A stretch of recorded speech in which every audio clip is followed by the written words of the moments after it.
हुए उन्हें प्रधानमंत्री के लिए प्रस्ताव दिया गया था, उन्हें बतौर प्रधानमंत्री बनाया गया था, जिस दौरान उन्हें ये भी नहीं पता था कि वो इसके लिए नियुक्त हो जाएंगे और एकाएक उन्हें प्रधानमंत्री की कुर्सी दी जाती है और उन्हें बताया जाता है। और उन्होंने, देखिए, सबसे अहम नीरज ये भी हो जाता है कि आपको कोई कुर्सी, कोई कार्यभार सौंपा जा रहा है तो उसको आप बखूबी निभाए, और वो मनमोहन सिंह ने किया। उन्होंने अपनी कुर्सी का, अपने पद का मान रखते हुए देश को कैसे आगे लेकर चलना है, देश के लिए क्या अच्छा रहेगा, चाहे वो शिक्षा का अधिकार देश को दिलाना जरूरी था, या आज आधार कार्ड, जो आधार कार्ड हम हर जगह अब मान्य हो चुका है, वो आधार कार्ड लाने का जो कार्य है वो मनमोहन सिंह ने किया। सूचना का अधिकार, कई ऐसे कार्य जो है वो मनमोहन सिंह ने किए, जो बताते हैं कि बतौर उनका सिर्फ काम बोलता था, और वो कम बोलने वाले व्यक्तित्व के थे।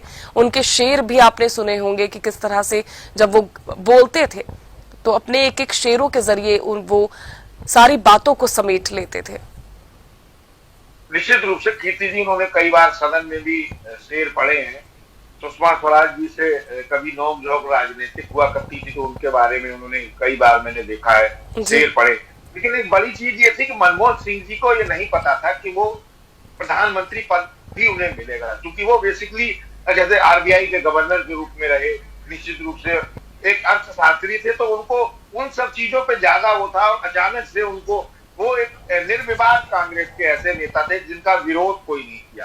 कांग्रेस आपस में भी राजनीतिक दलों में अंतर कलह हुआ करती है, लेकिन जब मनमोहन सिंह का नाम आया तो निश्चित रूप से उनके नाम के बाद किसी ने कोई टीका टिप्पणी नहीं की और मनमोहन सिंह निर्विवाद 10 साल तक देश के प्रधानमंत्री रहे। कांग्रेस में किसी ने कोई उंगली नहीं उठाई और विपक्ष ने भी किसी ने कुछ कहने की हिम्मत नहीं जुटा पाई, क्योंकि उनका व्यक्तित्व ऐसा था, उनकी जानकारी इतनी थी, उनका बोलने का तरीका अच्छा था। निश्चित रूप से मनमोहन सिंह जी कांग्रेस के लिए तो थे ही, लेकिन अन्य राजनीतिक दलों के लिए भी बड़े आदरणीय थे। बड़े अच्छी बात थी कि देश के सारे राजनीतिक दल उनका सम्मान किया करते थे। तो निश्चित रूप से मुझे लगता है कि देश ने एक बड़ा अर्थशास्त्री खो दिया और कांग्रेस ने अपना एक गार्जियन खो दिया। जी बिल्कुल बिल्कुल नीरज जी, जो आपने बात कही